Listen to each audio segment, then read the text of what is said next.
Okay, kwentuhan lang po tayo tungkol po ito sa mga nangyayari po sa paligid. Um, sa dami po ng nangyayari ngayong 2026, uulitin ko, baka nakalimutan nyo, February pa lang po tayo ng 2026. Dami na pong nangyayari.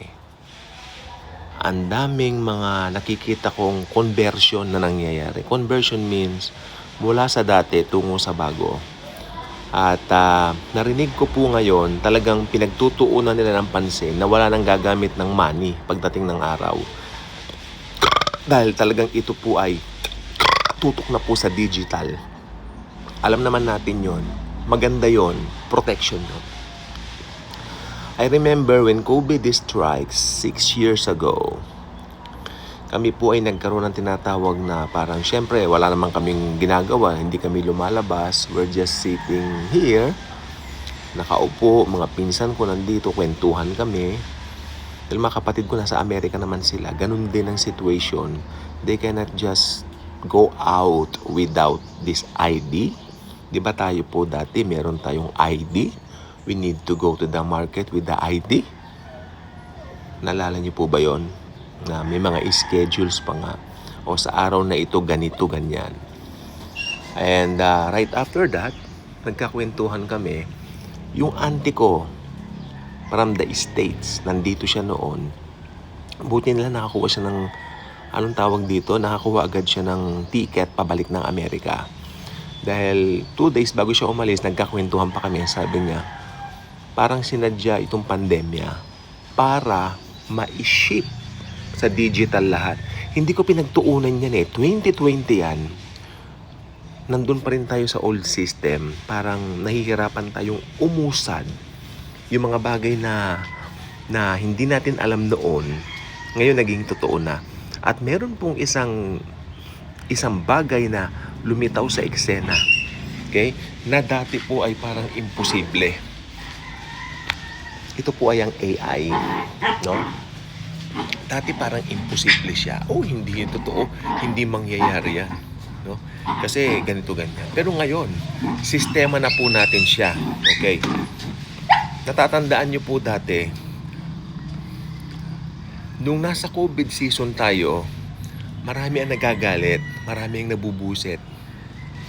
Dahil marami nagbago. Makinig po mabuti. Marami nagbago. Tinawag nila itong new normal. Sabi ng iba, may new normal na tayo. Kaya iba nagagalit, nabubuisit. Kasi may new normal na po tayo during that time. Hindi po ba? Pero, yung dating kinabubusitan, nagustuhan ngayon ng tao. Ano yun? Nag-ship lahat sa digital ngayon. Lahat digital na. Okay, nung pandemic doon lumabas yung tinatawag na naging bagamat may gumagamit na, pero yung tinatawag na GCash naging active doon. Dumami ang content creators. Nag-iba ang YouTube. Nag-iba ang takbo ng YouTube. Okay? Although nagkaroon ako ng YouTube 2022 na po. Tapos na po yun, yung pandemya. Nung ako'y lumabas dito. Pero, nung panahon ng pandemic, maraming hindi komportable sa mga bagay na yan na digital or mga ganito ganyan. Yung mga matanda nun nahirap mag-adapt. Pero ngayon nagustuhan na po nila ito. No? Nagustuhan na natin ito lahat tayo. May TikTok, nagsimula tayong gumamit ng TikTok ng pandemic. Ako po yun, nag-umpisa po ako ng TikTok. Nakakatawa pala, no? And then naging source of na rin namin ang TikTok pag happiness, no? Dahil pandemic nga, doon nakakapanood tayo ng mga videos dito sa YouTube, ganyan.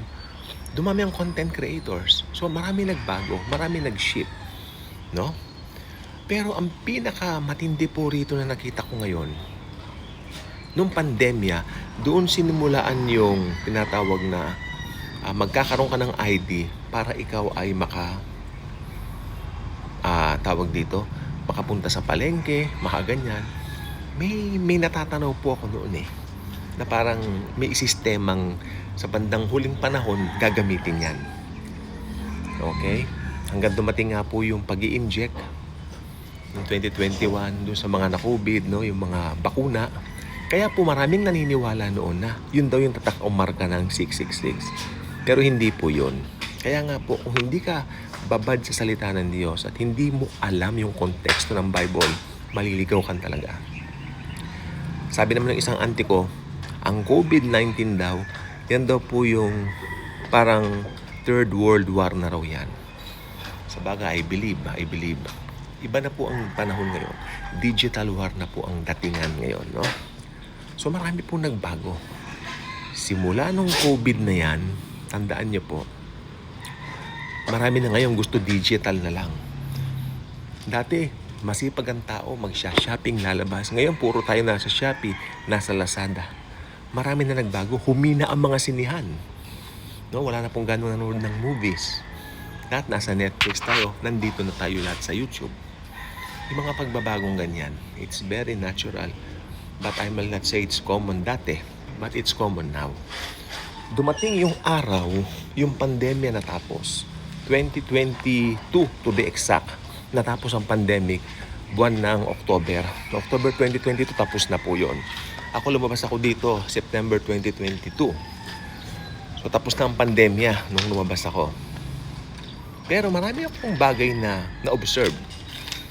Naiisip ko, na ikukunek ko doon sa mga bagay nung wala pang pandemya. At na hindi na ginagawa ngayon. Humina na ngayon.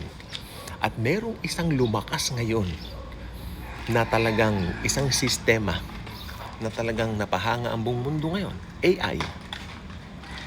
Way back 2022 when I started my YouTube channel, wala pang masyadong gumagamit ng AI. Alam niyo po ba kung kailan nag-accelerate ang AI? Later part ng 2024. To be exact, siguro November.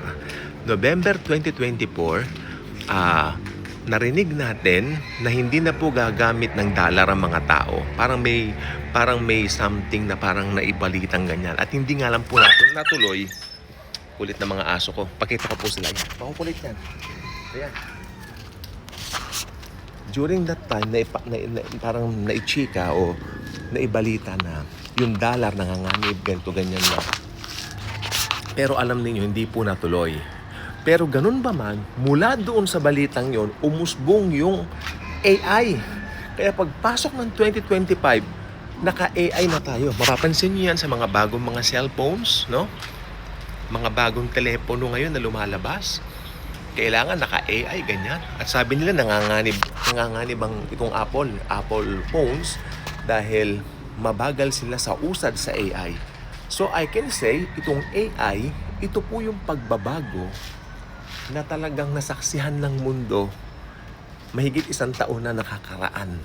No? Matagal na po yung AI, pero yung paggamit ng AI since November 2024 hanggang ngayon, matindi po mga chong. Matindi po talaga. Ano? So, yan. Ano po nakikita po natin sa mga ito?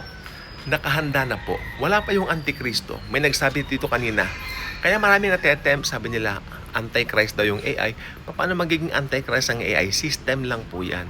Maliwanag po sa Bible, ang Antichrist po ay isang tao. Isang lalaki. Okay? At ako naniniwala, isa siyang Hudyo, taga-Israel. No? At very charismatiko, charming na tao para umpisahan ang sistema. Nakahanda na po ang sistemang yan. Yung AI, Bitcoin, yung mga currency, no? Papasok po ang isang word yan, control, no? So huwag kayong matakot. Meron din may control sa atin, ang Panginoong Jesus. He is the same yesterday, today, and forever. Kung hindi na tayo pinabayaan noon, hindi na tayo pababayaan ngayon. Nakakalungkot lang po. Kung mag-iisip ka ng mga nakaraan, way back 15 years ago to 20 years ago, ibang-iba pa ang mundo. Actually, mas masaya po talaga noon. Hindi po ako nagbibiro dahil nandoon po yung tinatawag na pakikipag-ugnayan sa kapwa-tao talaga. Ng live. No? Nag-iba po ang sistema. Pero sabi ng Bible, magbago mo ng lahat, Jesus Christ will remain the same yesterday, today, and forever. Ikaw po ba ka-good vibes na? Kung hindi ba kayo ka-good vibes, mag-subscribe na po kayo. Okay? Click that subscribe button. Dito po sa baba, may subscribe button. Paki-click. Share Jesus, shares love. Thank you. God bless.